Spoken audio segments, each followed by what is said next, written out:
ഈ കാക്കകൾ ആരുടെ മക്കളാണെന്നും കാക്കകൾക്ക് ബലിച്ചോറ് എങ്ങനെ അവകാശമുണ്ടായി എന്നുമാണ് ഇന്നത്തെ കഥ.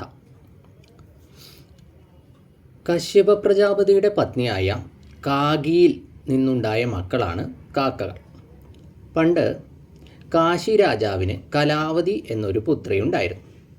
അവൾ ചെറുപ്പത്തിൽ തന്നെ ശൈവ പഞ്ചാക്ഷരം ജപിച്ചിരുന്നു. യൗവനമായപ്പോൾ കലാവതിയെ മധുര രാജാവായ ദാശാർഹന് വിവാഹം കഴിച്ചു കൊടുത്തു.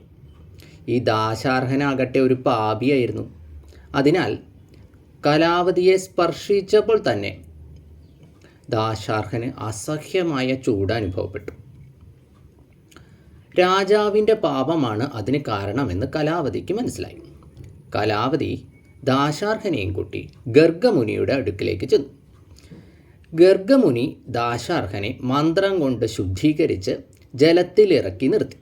ഉടൻ തന്നെ രാജാവിൻ്റെ ശരീരത്തിൽ നിന്ന് പാപങ്ങൾ മുഴുവൻ കാക്കകളായി പുറത്തു വന്നു. അങ്ങനെ കാക്കകൾക്ക് പാപത്തിൻ്റെ രൂപമാണ് ലഭിച്ചു. അതുകൂടാതെ മരുത്തൻ എന്നൊരു രാജാവ് ഒരിക്കൽ മഹേശ്വര സത്രം നടത്തി. ഇന്ദ്രാദി ദേവകൾ ആ സത്രത്തിൽ സന്നിഹിതരായിരുന്നു. ഈ സമയത്ത് രാവണൻ ആ വഴിക്ക് വന്നു. രാവണനെ കണ്ടപ്പോൾ ഭയപ്പെട്ട് ദേവന്മാർ ഓരോ പക്ഷികളുടെ രൂപം ധരിച്ച് രക്ഷപ്പെട്ടു.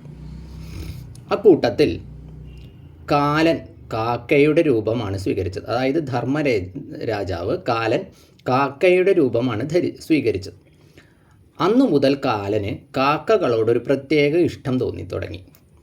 മനുഷ്യർ പിതൃക്കളെ പൂജിക്കുമ്പോൾ ബലിച്ചോറുകൾക്ക് കാക്കകളാണ് മേലിൽ അവകാശമെന്ന് അനുഗ്രഹിക്കുകയും ചെയ്തു.